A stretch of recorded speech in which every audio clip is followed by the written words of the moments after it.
परमात्मने नमः। यथार्थ गीता, श्रीमद् भगवत गीता, अथ तृतीयो अध्यायः। अध्याय 2 में भगवान श्री कृष्ण ने बताया कि यह बुद्धि तेरे लिए ज्ञान मार्ग के विषय में कही गई। कौन सी बुद्धि? यही कि युद्ध कर, जीतोगे तो महामहिम की स्थिति प्राप्त कर लोगे और हारोगे तो देवत्व है। जीत में सर्वस्व है और हार में भी देवत्व है, कुछ मिलता ही है। अतः इस दृष्टि से लाभ और हानि दोनों में कुछ न कुछ मिलता है, किंचित भी क्षति नहीं है। फिर कहा, अब इसी को तू निष्काम कर्मयोग के विषय में सुन। जिस बुद्धि से युक्त होकर तू कर्मों के बंधन से अच्छी प्रकार छूट जाएगा। फिर उसकी विशेषताओं पर प्रकाश डाला। कर्म करते समय आवश्यक सावधानियों पर बल दिया कि फल की वासना वाला न हो, कामनाओं से रहित होकर कर्म में प्रवृत्त हो और कर्म करने में तेरी अश्रद्धा भी न हो, जिससे तू कर्म बंधन से मुक्त हो जाएगा। मुक्त तो होगा, किंतु रास्ते में अपनी स्थिति नहीं दिखाई पड़ी।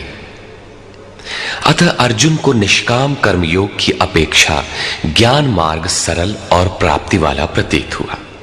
उसने प्रश्न किया, जनार्दन, निष्काम कर्म की अपेक्षा ज्ञान मार्ग आपकी दृष्टि में श्रेष्ठ है, तो मुझे भयंकर कर्मों में क्यों लगाते हैं? प्रश्न स्वाभाविक था।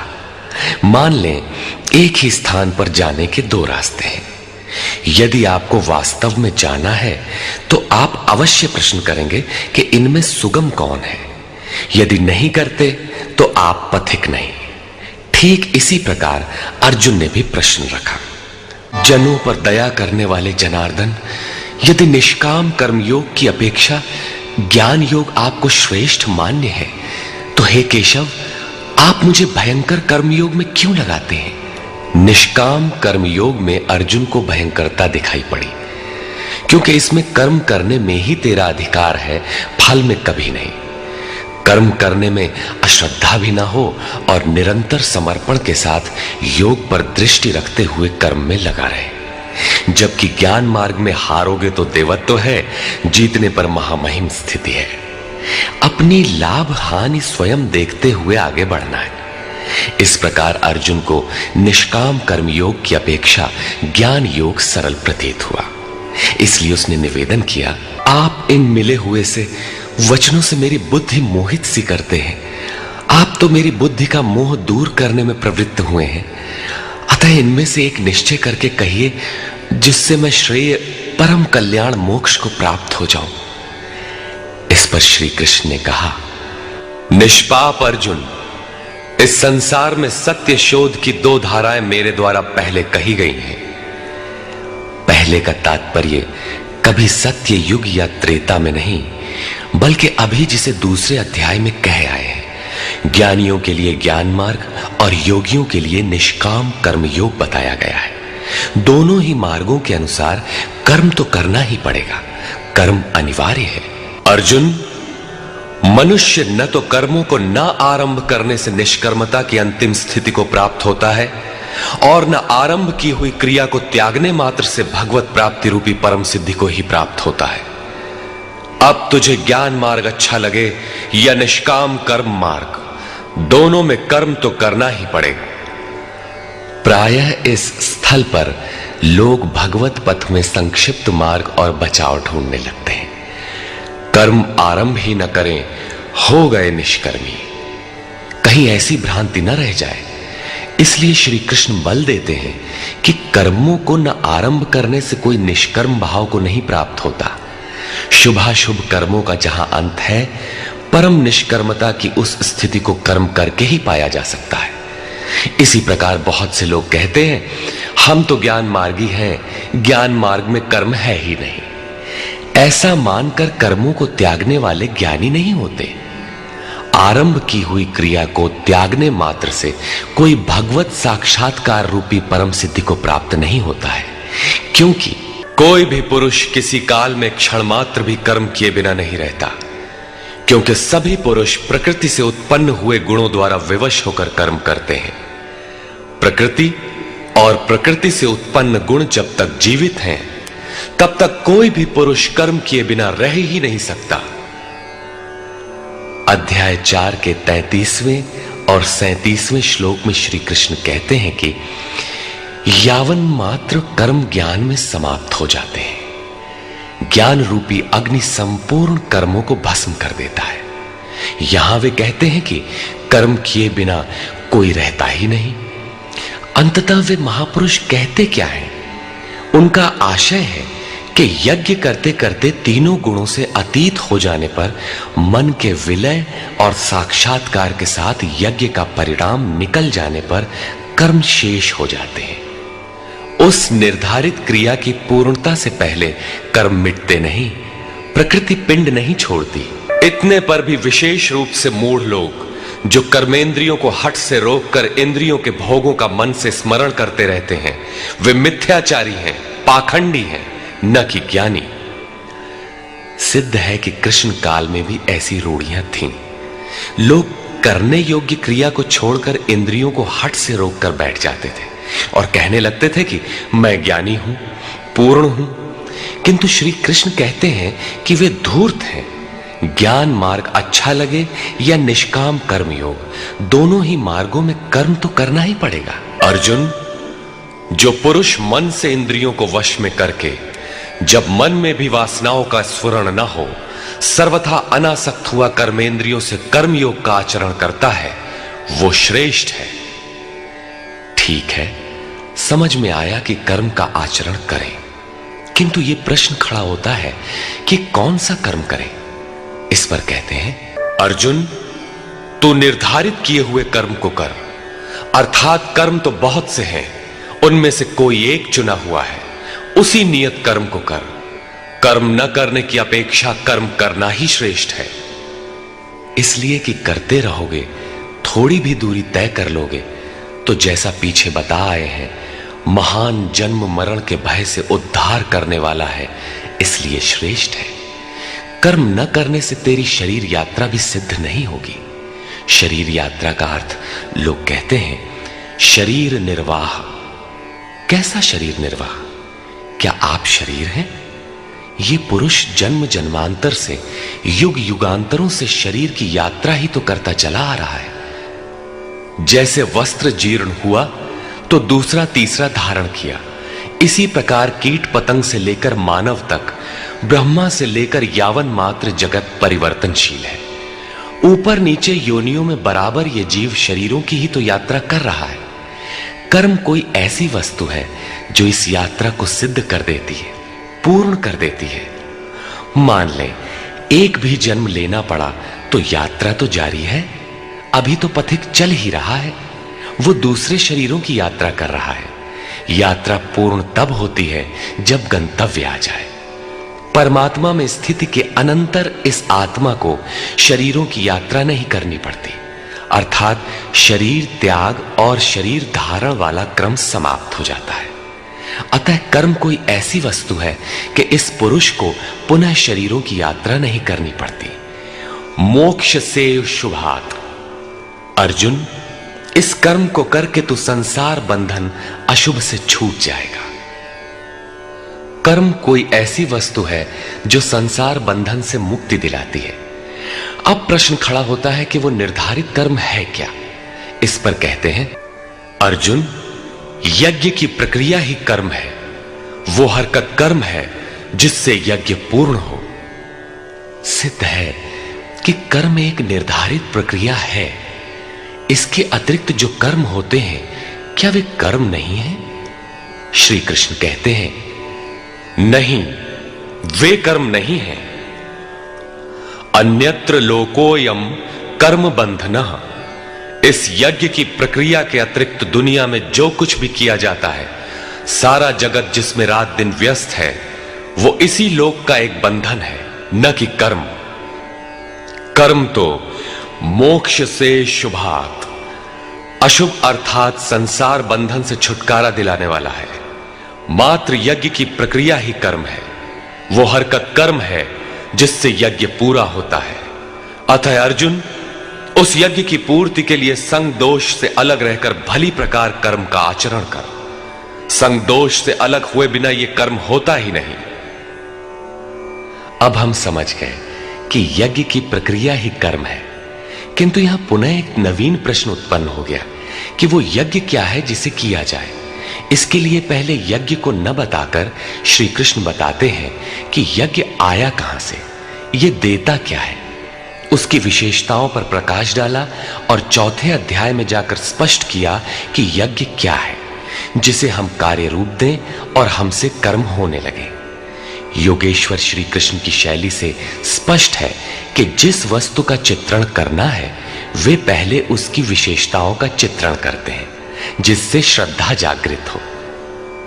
तत्पश्चात वे उसमें बरती जाने वाली सावधानियों पर प्रकाश डालते हैं और अंत में मुख्य सिद्धांत प्रतिपादित करते हैं। स्मरण रहे कि यहां पर श्री कृष्ण ने कर्म के दूसरे अंग पर प्रकाश डाला कि कर्म एक निर्धारित क्रिया है, जो कुछ किया जाता है वो कर्म नहीं है। अध्याय 2 में पहली बार कर्म का नाम लिया, उसकी विशेषताओं पर बल दिया, उसमें बरती जाने वाली सावधानियों पर प्रकाश डाला, लेकिन यह नहीं बताया कि कर्म क्या है। योगेश्वर श्री कृष्ण ने कहा, अर्जुन तू निर्धारित किए हुए कर्म को कर। अब प्रश्न उठता है कि निर्धारित कर्म क्या है जिसे हम करें। तब बताया कि यज्ञ को कार्य रूप देना कर्म है। अब प्रश्न उठता है कि वो यज्ञ क्या है। यहां यज्ञ की उत्पत्ति विशेषता बताकर शांत हो जाएंगे और आगे अध्याय 4 में यज्ञ का निखरा हुआ रूप मिलेगा जिसे करना कर्म है। कर्म की यह परिभाषा गीता को समझने की कुंजी है। यज्ञ के अतिरिक्त दुनिया में लोग कुछ न कुछ करते ही रहते हैं। कोई खेती करता है तो कोई व्यापार, कोई पदासीन है तो कोई सेवक, कोई अपने को बुद्धिजीवी कहता है तो कोई श्रमजीवी, कोई समाज सेवा को कर्म मानता है तो कोई देश सेवा को। और इन्हीं कर्मों में लोग सकाम और निष्काम कर्म की भूमिका भी बनाए पड़े हैं। किंतु श्री कृष्ण कहते हैं ये कर्म नहीं है। अन्यत्र लोकोयम कर्म बंधना।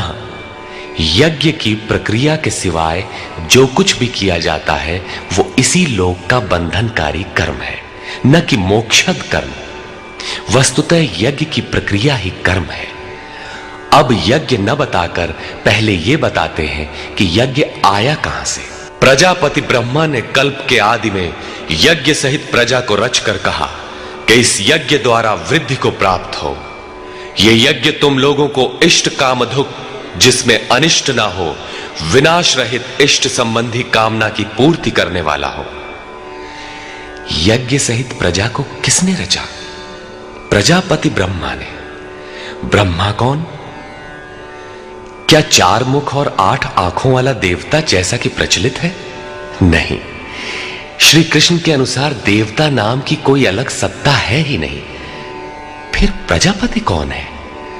वस्तुतः जिसने प्रजा के मूल उद्गम परमात्मा में प्रवेश पा लिया है वो महापुरुष प्रजापति है। बुद्धि ही ब्रह्मा है।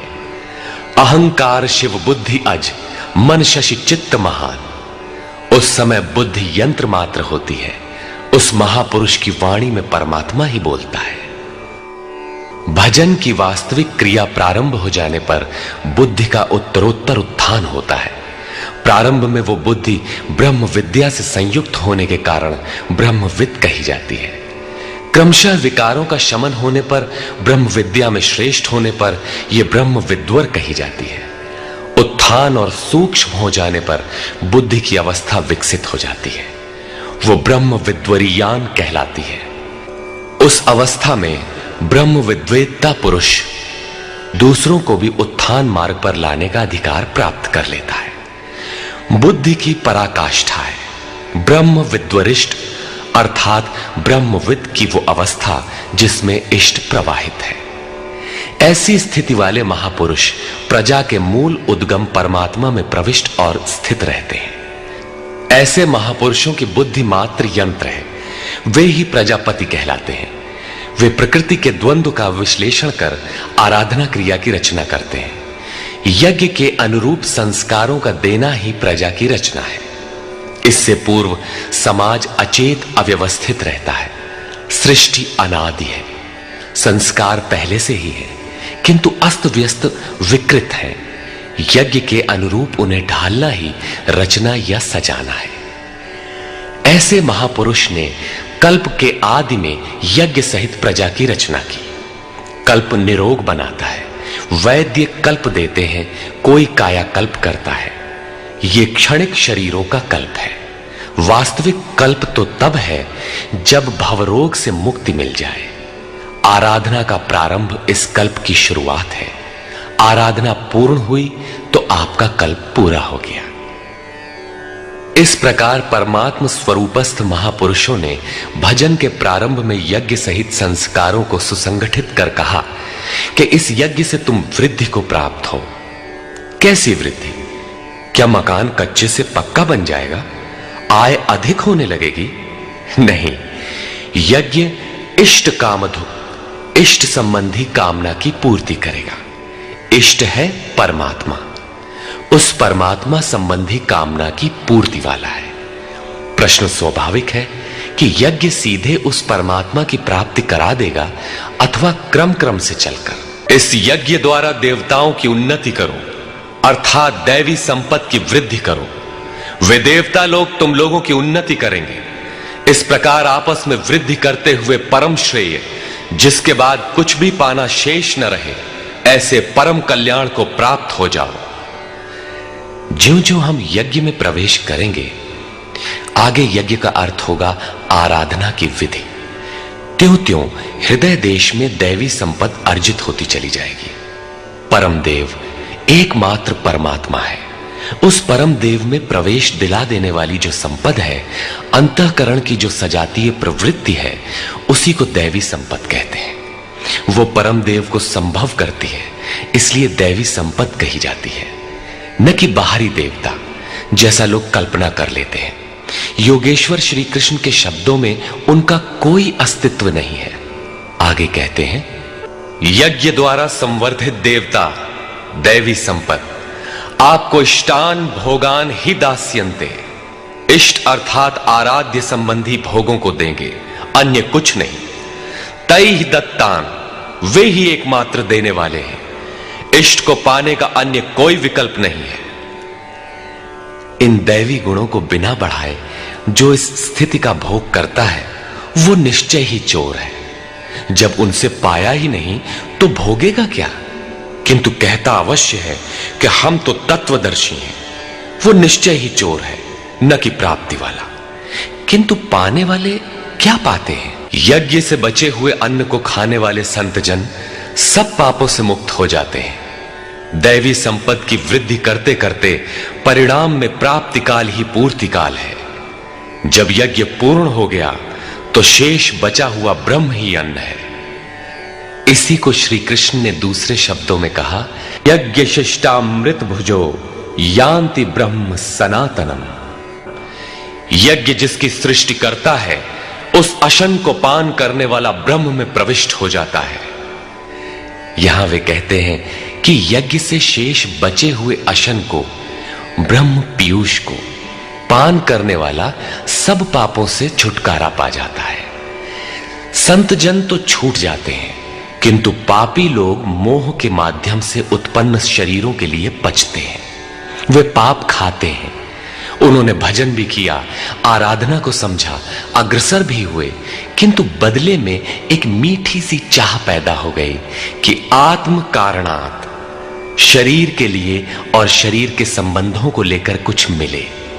उसे मिल तो जाएगा, किंतु उतने भोग के पश्चात वो अपने को वहीं खड़ा पाएगा जहां से चलना प्रारंभ किया था।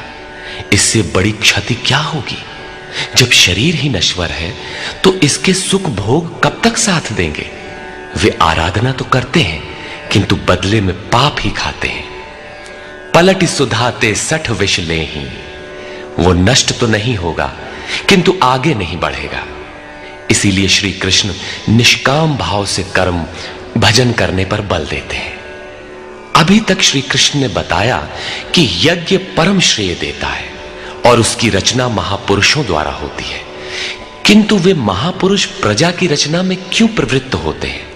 इस पर कहते हैं, संपूर्ण प्राणी अन्न से उत्पन्न होते हैं। अन्नम ब्रह्म व्यजानात्, अन्न परमात्मा ही है।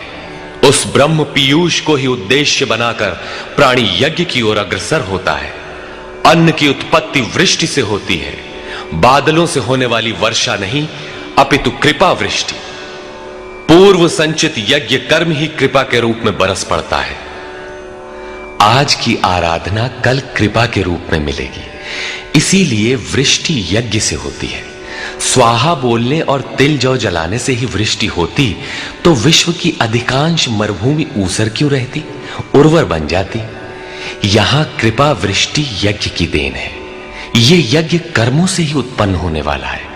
कर्म से यज्ञ पूर्ण होता है। उस कर्म को वेद से उत्पन्न हुआ जान। वेद ब्रह्म स्थित महापुरुष की वाणी है। जो तत्व विदित नहीं है उसकी प्रत्यक्ष अनुभूति का नाम वेद है, न कि कुछ श्लोक संग्रह। वेद अविनाशी परमात्मा से उत्पन्न हुआ जान। कहा तो महात्माओं ने, किंतु वे परमात्मा के साथ तद्रूप हो चुके हैं। उनके माध्यम से अविनाशी परमात्मा ही बोलता है, इसलिए वेद अपौरुषेय कहे जाते हैं। महापुरुष वेद कहां से पा गए? तो वेद अविनाशी परमात्मा से उत्पन्न हुआ। वे महापुरुष उससे तद्रूप हैं। वे मात्र यंत्र हैं, इसलिए उनके द्वारा वही बोलता है, क्योंकि यज्ञ के द्वारा ही मन के निरोध काल में वो विदित होता है। इससे सर्वव्यापी परम अक्षर परमात्मा सर्वदा यज्ञ में ही प्रतिष्ठित है। यज्ञ ही उसे पाने का एकमात्र उपाय है। इसी पर बल देते हैं। हे पार्थ, जो पुरुष इसी लोक में मनुष्य शरीर प्राप्त कर इस प्रकार चलाए हुए साधन चक्र के अनुसार नहीं बरतता, अर्थात दैवी संपद का उत्कर्ष, देवताओं की वृद्धि और परस्पर वृद्धि के द्वारा अक्षय धाम को प्राप्त करना, इस क्रम के अनुसार जो नहीं बरतता, इंद्रियों का आराम चाहने वाला वो पापायु पुरुष व्यर्थ ही जीता है। बंधुओं, योगेश्वर श्री कृष्ण ने अध्याय 2 में कर्म का नाम लिया और इस अध्याय में बताया कि नियत कर्म का आचरण कर। यज्ञ की प्रक्रिया ही कर्म है। इसके सिवाय जो कुछ किया जाता है वो इसी लोक का बंधन है। इसीलिए संग दोष से अलग रहकर उस यज्ञ की पूर्ति के लिए कर्म का आचरण कर। उन्होंने यज्ञ की विशेषताओं पर प्रकाश डाला और बताया कि यज्ञ की उत्पत्ति ब्रह्मा से है। प्रजा अन्न को उद्देश्य बनाकर उस यज्ञ में प्रवृत्त होती है। यज्ञ कर्म से और कर्म अपौरुषेय वेद से उत्पन्न होते हैं, जबकि वेद मंत्रों के दृष्टा महापुरुष ही थे। उनका पुरुष तिरोहित हो चुका था। प्राप्ति के साथ अविनाशी परमात्मा ही शेष बचा था। इसलिए वेद परमात्मा से उत्पन्न है। सर्वव्यापी परमात्मा यज्ञ में सर्वदा प्रतिष्ठित है। इस साधन चक्र के अनुसार जो नहीं बरतता वो पापायु पुरुष इंद्रियों का सुख चाहने वाला है, व्यर्थ ही जीता है। अर्थात यज्ञ ऐसी विधि विशेष है जिसमें इंद्रियों का आराम नहीं है, अपितु अक्षय सुख है। इंद्रियों के संयम के साथ इसमें लगने का विधान है। इंद्रियों का आराम चाहने वाले पापायु हैं। अभी तक श्री कृष्ण ने नहीं बताया है कि यज्ञ है क्या, परंतु क्या यज्ञ करते ही रहेंगे या इसका कभी अंत भी होगा? इस पर योगेश्वर कहते हैं, परंतु जो मनुष्य आत्मा में ही रत, आत्म तृप्त और आत्मा में ही संतुष्ट है, उसके लिए कोई कर्तव्य नहीं रह जाता। यही तो लक्ष्य था। जब अव्यक्त सनातन अविनाशी आत्म तत्व प्राप्त हो गया तो आगे ढूंढे किसे? ऐसे पुरुष के लिए न कर्म की आवश्यकता है न किसी आराधना की।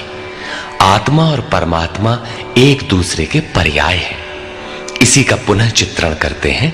इस संसार में उस पुरुष का किए जाने से कोई लाभ नहीं है और न छोड़ देने से कोई हानि है, जबकि पहले आवश्यक था। उसका संपूर्ण प्राणियों में कोई स्वार्थ संबंध नहीं रह जाता। आत्मा ही तो शाश्वत, सनातन, अव्यक्त, अपरिवर्तनशील और अक्षय है। जब उसी को पा लिया, उसी से संतुष्ट, उसी से तृप्त, उसी में ओतप्रोत और स्थित है, आगे कोई सत्ता ही नहीं तो किसको खोजें? मिलेगा क्या? उस पुरुष के लिए कर्म छोड़ देने से कोई हानि भी नहीं है, क्योंकि विकार जिस पर अंकित होते हैं वो चित्त ही न रहा। उसका संपूर्ण भूतों में, बाह्य जगत और आंतरिक संकल्पों की परत में लेश मात्र भी अर्थ नहीं रहता। सबसे बड़ा अर्थ तो था परमात्मा। जब वही उपलब्ध है तो दूसरों से उसका क्या प्रयोजन होगा। इस स्थिति को प्राप्त करने के लिए तू अनासक्त हुआ। निरंतर कार्यम कर्म, जो करने योग्य कर्म है उस कर्म को अच्छी प्रकार कर, क्योंकि अनासक्त पुरुष कर्म के आचरण से परमात्मा को प्राप्त होता है। नियत कर्म, कार्यम कर्म एक ही है।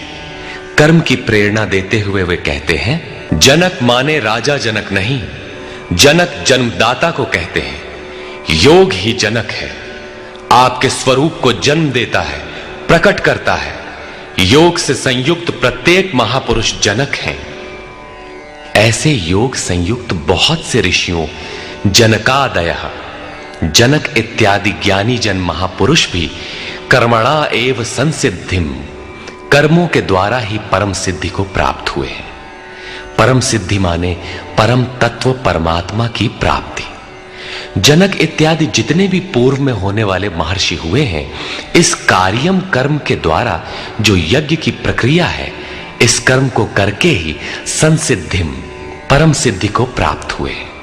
किंतु प्राप्ति के पश्चात वे भी लोक संग्रह को देखकर कर्म करते हैं, लोकहित को चाहते हुए कर्म करते हैं।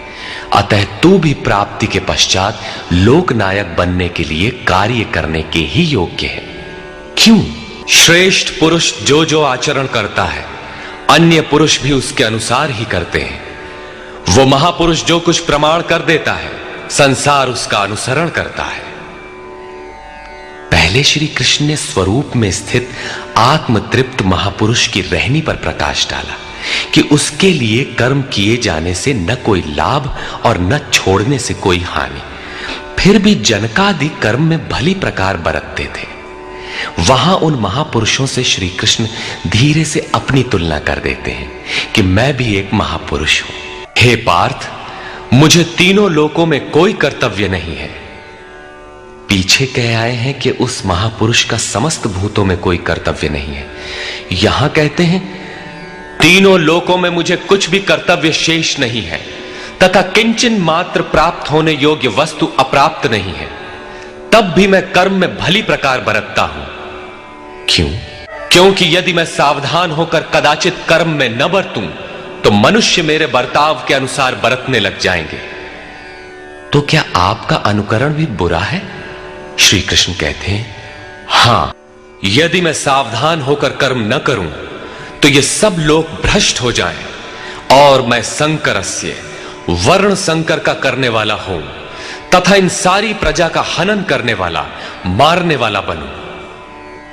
स्वरूप में स्थित महापुरुष सतर्क रहकर यदि आराधना क्रम में न लगे रहें तो समाज उनकी नकल करके भ्रष्ट हो जाएगा। महापुरुष ने तो आराधना पूर्ण करके परम नैष्कर्म्य की स्थिति को पाया है। वे न करें तो उनके लिए कोई हानि नहीं है, किंतु समाज ने तो अभी आराधना आरंभ ही नहीं की। पीछे वालों के मार्गदर्शन के लिए ही महापुरुष कर्म करते हैं। मैं भी करता हूं। अर्थात श्री कृष्ण एक महापुरुष थे, न कि बैकुंठ से आए हुए कोई विशेष भगवान। उन्होंने कहा कि महापुरुष लोक संग्रह के लिए कर्म करता है, मैं भी करता हूं। यदि न करूं तो लोगों का पतन हो जाए, सभी कर्म छोड़ बैठेंगे। मन बड़ा चंचल है, ये सब कुछ चाहता है, केवल भजन नहीं चाहता। यदि स्वरूपस्थ महापुरुष कर्म न करें तो देखा देखी पीछे वाले भी तुरंत कर्म छोड़ देंगे। उन्हें बहाना मिल जाए कि ये भजन नहीं करते, पान खाते हैं, इत्र लगाते हैं, सामान्य बातें करते हैं, फिर भी महापुरुष कहलाते हैं। ऐसा सोचकर वे भी आराधना से हट जाते हैं, पतित हो जाते हैं।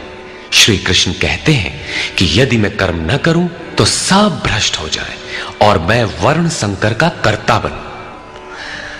स्त्रियों के दूषित होने से वर्ण संकर तो देखा सुना जाता है। अर्जुन भी इसी के भय से विकल था कि स्त्रियां दूषित होंगी तो वर्ण संकर पैदा होंगे। किंतु श्री कृष्ण कहते हैं यदि मैं सावधान होकर आराधना में लगा न रहूं तो वर्ण संकर का कर्ता हूं। वस्तुतः आत्मा का शुद्ध वर्ण है परमात्मा।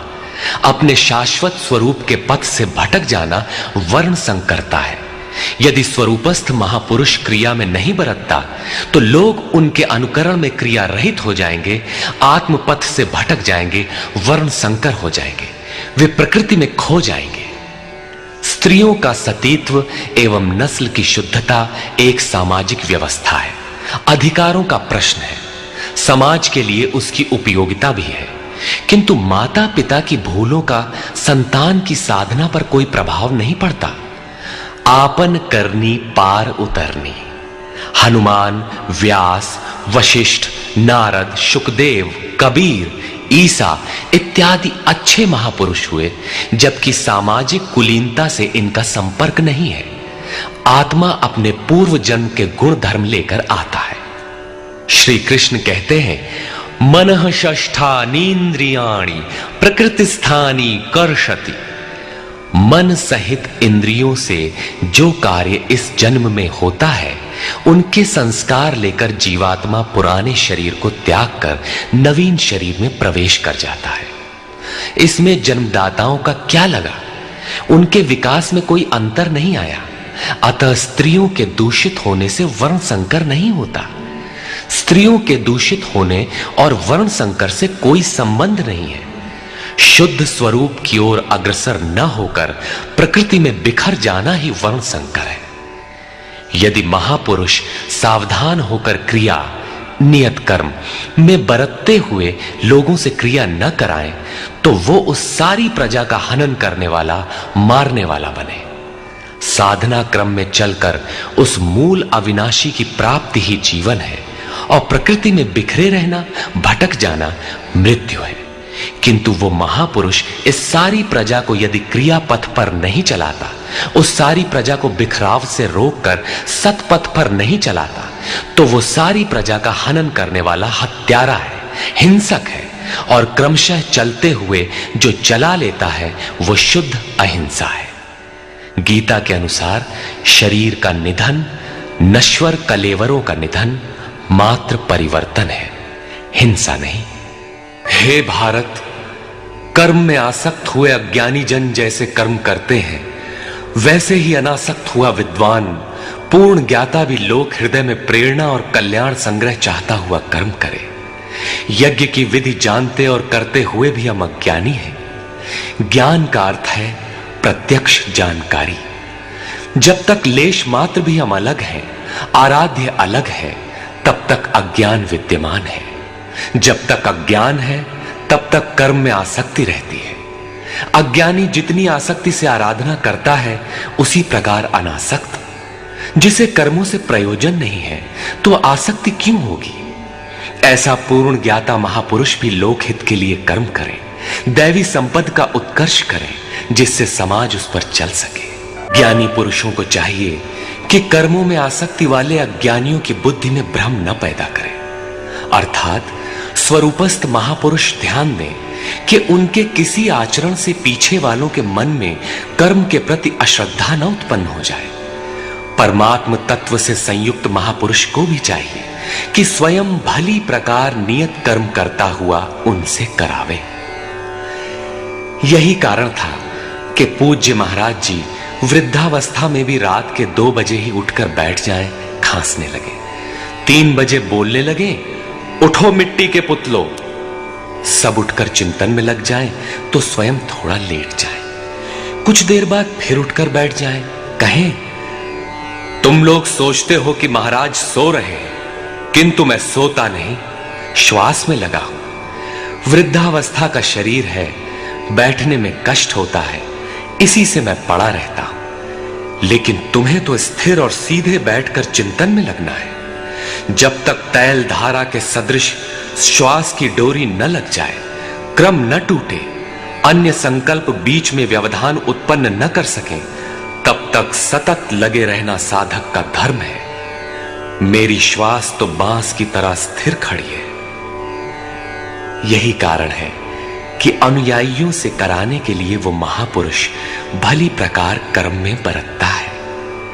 जिस गुण को सिखावे, उसे करके दिखावे। इस प्रकार स्वरूपस्थ महापुरुष को भी चाहिए कि स्वयं कर्म करता हुआ साधकों को भी आराधना में लगाए रहे। साधक भी श्रद्धा पूर्वक आराधना में लगे, किंतु चाहे ज्ञान योगी हो अथवा समर्पण भाव वाला निष्काम कर्म योगी हो, साधक में साधना का अहंकार नहीं आना चाहिए। कर्म किसके द्वारा होते हैं, उसके होने में कौन कारण है, इस पर श्री कृष्ण प्रकाश डालते हैं। आरंभ से पूर्ति पर्यंत संपूर्ण कर्म प्रकृति के गुणों द्वारा किए जाते हैं, फिर भी अहंकार से विशेष मूढ़ पुरुष मैं करता हूं ऐसा मान लेता है। यह कैसे माना जाए कि आराधना प्रकृति के गुणों द्वारा होती है? ऐसा किसने देखा? इस पर कहते हैं, हे महाबाहु, गुण और कर्म के विभाग को तत्वविद परम तत्व परमात्मा की जानकारी वाले महापुरुषों ने देखा और संपूर्ण गुण गुणों में बरत रहे हैं। ऐसा मानकर वे गुण और कर्मों के कर्तापन में आसक्त नहीं होते। यहां तत्व का अर्थ परम तत्व परमात्मा है, न कि 5 या 25 तत्व जैसा कि लोग गणना करते हैं। योगेश्वर श्री कृष्ण के शब्दों में तत्व एकमात्र परमात्मा है, अन्य कोई तत्व है ही नहीं। गुणों को पार करके परम तत्व परमात्मा में स्थित महापुरुष गुण के अनुसार कर्मों का विभाजन देख पाते हैं। तामसी गुण रहेगा तो उसका कार्य होगा आलस्य, निद्रा, प्रमाद, कर्म में प्रवृत्त न होने का स्वभाव। राजसी गुण रहेंगे तो आराधना में पीछे न हटने का स्वभाव, शौर्य, स्वामी भाव से कर्म होगा। और सात्विक गुण कार्यरत होने पर ध्यान, समाधि, अनुभवी उपलब्धि, धारावाहिक चिंतन, सरलता स्वभाव में होगी। गुण परिवर्तनशील है।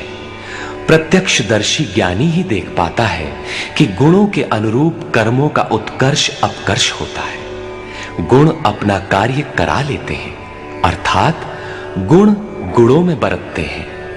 ऐसा समझकर वो प्रत्यक्ष दृष्टा कर्म में आसक्त नहीं होता।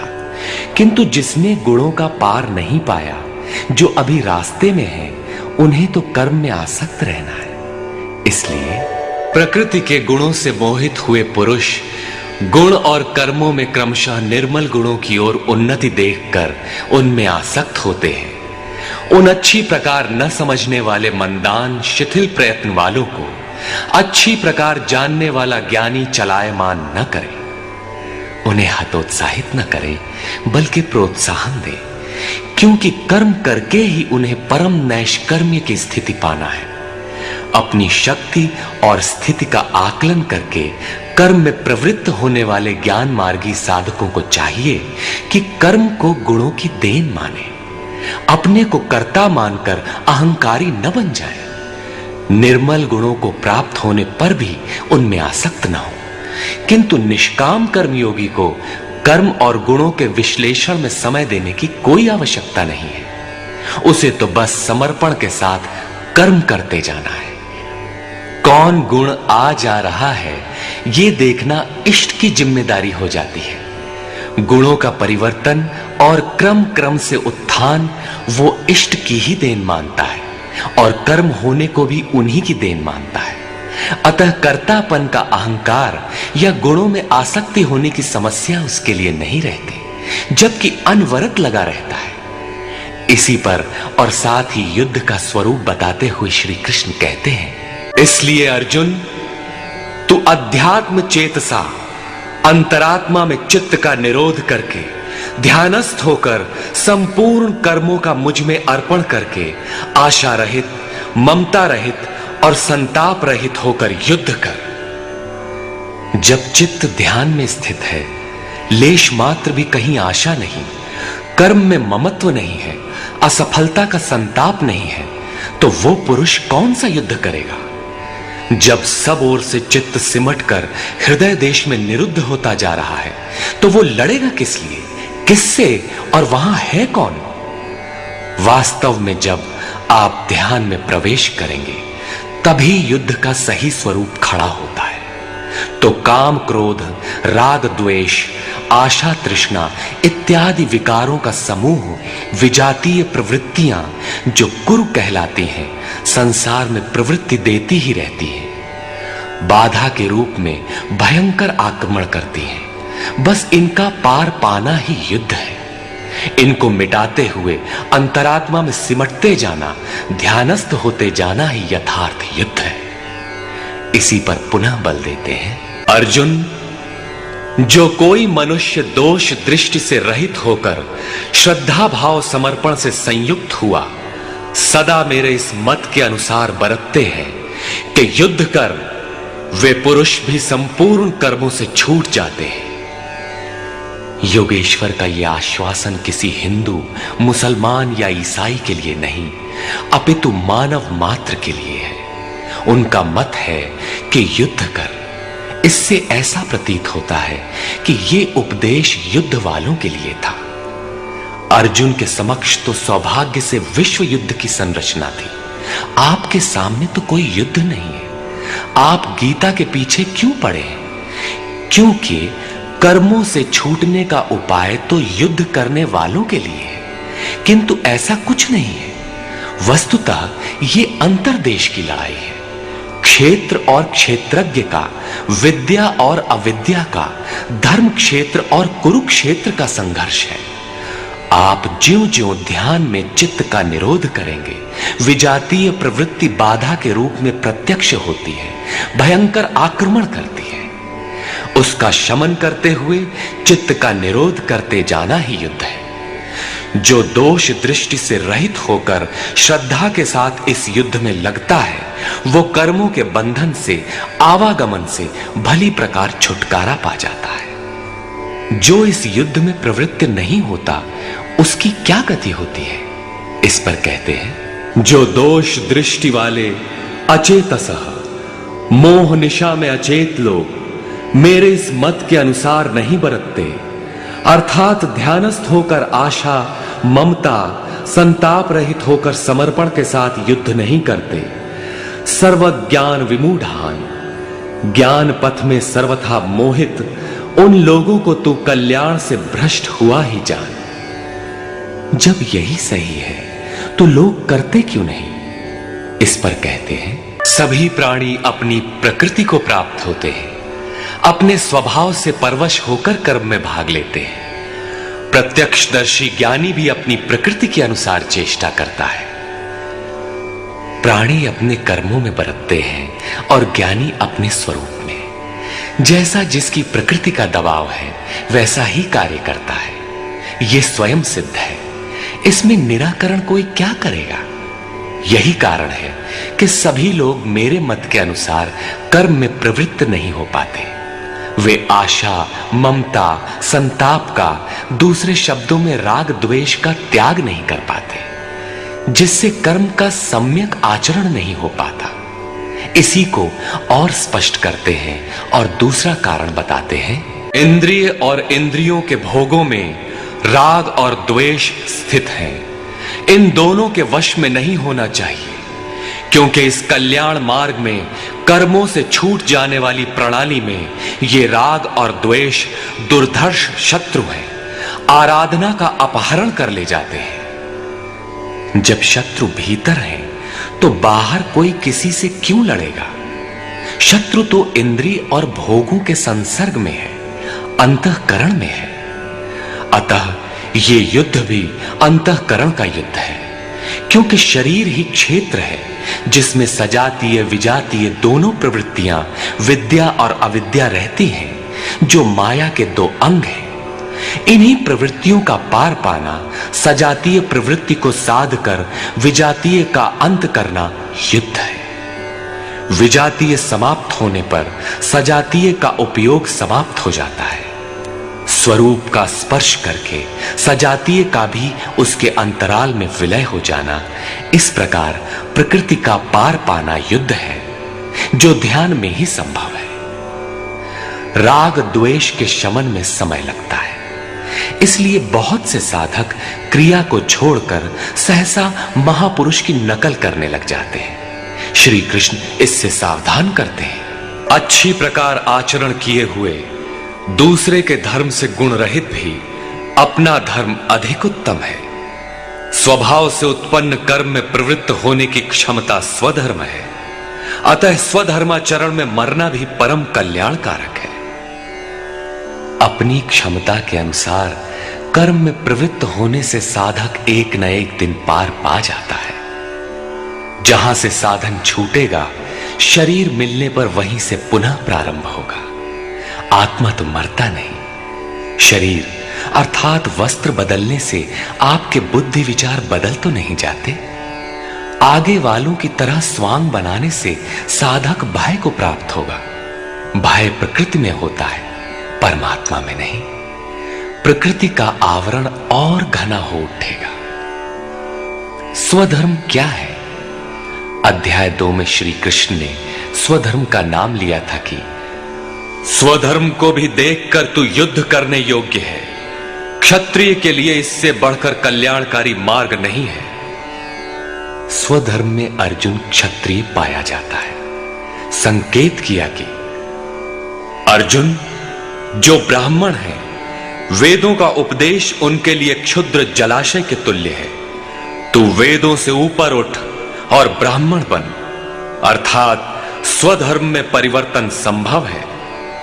वहां पुनः कहा कि राग द्वेष के वश में न हो, इन्हें काट, स्वधर्म श्रेयस्कर है।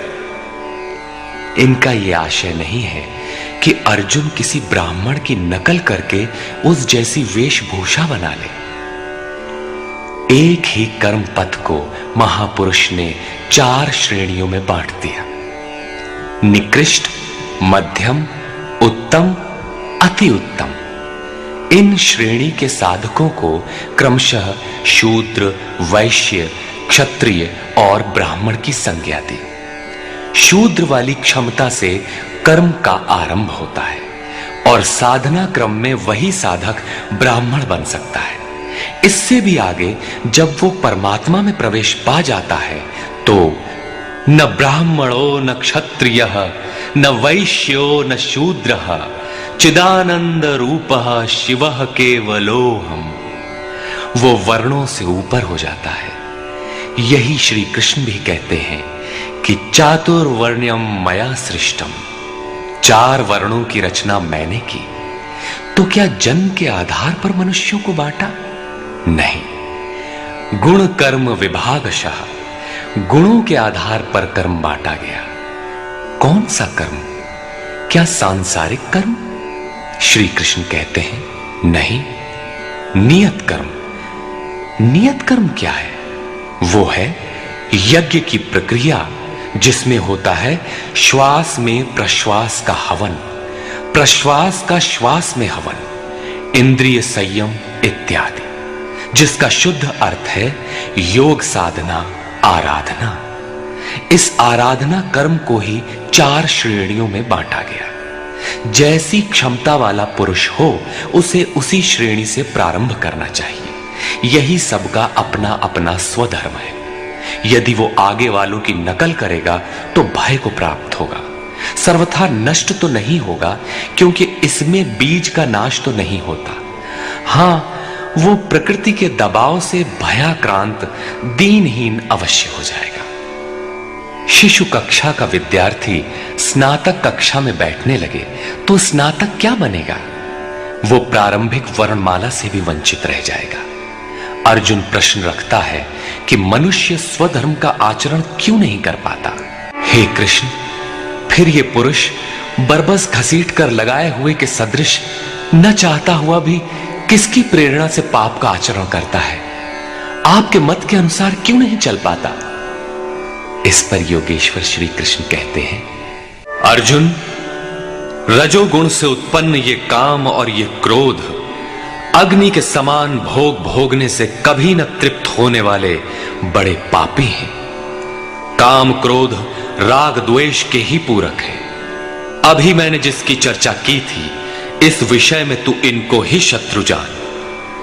अब इनका प्रभाव बताते हैं। जैसे धुएं से अग्नि और मल से दर्पण ढक जाता है, जैसे जेर से गर्भ ढका हुआ है, ठीक वैसे ही काम क्रोधादि विकारों से यह ज्ञान ढका हुआ है। भीगी लकड़ी जलाने पर धुआं ही धुआं होता है। अग्नि रहकर भी लपट का रूप नहीं ले पाता। मल से ढके दर्पण पर जिस प्रकार प्रतिबिंब स्पष्ट नहीं होता, झिल्ली के कारण जिस प्रकार गर्भ ढका रहता है, वैसे ही इन विकारों के रहते परमात्मा का प्रत्यक्ष ज्ञान नहीं होता। कौन्ते, अग्नि के समान भोगों से न तृप्त होने वाले ज्ञानियों के निरंतर बैरी इस काम से ज्ञान ढका हुआ है। अभी तो श्री कृष्ण ने काम और क्रोध दो शत्रु बताए। प्रस्तुत श्लोक में वे केवल एक शत्रु काम का नाम लेते हैं। वस्तुतः काम में क्रोध का अंतर्भाव है। कार्य पूर्ण होने पर क्रोध समाप्त हो जाता है, किंतु कामना समाप्त नहीं होती। कामना पूर्ति में व्यवधान पड़ते ही क्रोध पुनः उभर आता है। काम के अंतराल में क्रोध भी निहित है। इस शत्रु का निवास कहां है? इसे ढूंढे कहां? निवास जान लेने पर इसे समूल नष्ट करने से सुविधा रहेगी। इस पर श्री कृष्ण कहते हैं, इंद्रियां, मन और बुद्धि इसके वास स्थान कहे जाते हैं। ये काम इन मन, बुद्धि और इंद्रियों के द्वारा ही ज्ञान को आच्छादित करके जीवात्मा को मोह में डालता है। इसलिए अर्जुन, तू पहले इंद्रियों को नियम में संयत कर, क्योंकि शत्रु तो इनके अंतराल में छिपा है। वो तुम्हारे शरीर के भीतर है, बाहर खोजने से वो कहीं नहीं मिलेगा। इंद्रियों को वश में करके ज्ञान और विज्ञान का नाश करने वाले इस पापी काम को ही मार। ये हृदय देश की अंतर जगत की लड़ाई है। काम सीधे पकड़ में नहीं आएगा, अतः विकारों के निवास स्थान का ही घेराव कर लो, इंद्रियों को ही संयत कर लो। किंतु इंद्रियों और मन को संयत करना तो बड़ा कठिन है। क्या ये हम कर पाएंगे? इस पर योगेश्वर श्री कृष्ण आपकी सामर्थ्य बताते हुए प्रोत्साहित करते हैं। अर्जुन, इस शरीर से तू इंद्रियों को परे अर्थात सूक्ष्म और बलवान जान। इंद्रियों से परे मन है, ये उनसे भी बलवान है। मन से परे बुद्धि है, और जो बुद्धि से भी अत्यंत परे है वो तुम्हारा आत्मा है, वही हो तुम। इसलिए इंद्रियों, मन और बुद्धि का निरोध करने में तुम सक्षम हो। इस प्रकार बुद्धि से परे अर्थात सूक्ष्म और बलवान अपने आत्मा को जानकर, आत्म बल को समझकर, बुद्धि के द्वारा अपने मन को वश में करके अर्जुन, इस काम रूपी दुर्जय शत्रु को मार। काम एक दुर्जय शत्रु है। इंद्रियों के द्वारा ये आत्मा को मोहित करता है, तो अपनी शक्ति समझकर, आत्मा को बलवान समझकर काम रूपी शत्रु को मारना है। कहने की आवश्यकता नहीं है कि ये शत्रु आंतरिक है और युद्ध भी अंतर्देश का ही है। निष्कर्ष, इस अध्याय में उन्होंने कर्म को परिभाषित किया कि यज्ञ की प्रक्रिया ही कर्म है। सिद्ध है कि यज्ञ कोई निर्धारित दिशा है। इसके अतिरिक्त जो कुछ भी किया जाता है वो इसी लोक का बंधन है। योगेश्वर श्री कृष्ण जिसे कहेंगे वो कर्म मोक्ष से शुभात, संसार बंधन से छुटकारा दिलाने वाला कर्म है। श्री कृष्ण ने यज्ञ की उत्पत्ति बताई, ये देता क्या है उसकी विशेषताओं का चित्रण किया, यज्ञ करने पर बल दिया। उन्होंने कहा इस यज्ञ की प्रक्रिया ही कर्म है। अध्याय 3 में ही युद्ध का विशद चित्रण है। श्लोक 30 से श्लोक 43 तक युद्ध का स्वरूप, उसकी अनिवार्यता, युद्ध न करने वालों का विनाश, युद्ध में मारे जाने वाले शत्रुओं के नाम, उन्हें मारने के लिए अपनी शक्ति का आवाहन और निश्चय ही उन्हें काट कर फेंकने पर बल दिया। इस अध्याय में शत्रु और शत्रु का आंतरिक स्वरूप स्पष्ट है, जिनके विनाश की प्रेरणा दी गई है। अतः ओम तत्सदिति श्रीमद् भगवद गीता सूपनिषत्सु ब्रह्म विद्यायाम योग शास्त्रे श्री कृष्णार्जुन संवादे शत्रु विनाश प्रेरणा नाम तृतीयो अध्याय। इस प्रकार स्वामी अड़गड़ानंद कृत श्रीमद् भगवत गीता के भाष्य यथार्थ गीता का 3रा अध्याय पूर्ण होता है। हरि ओम।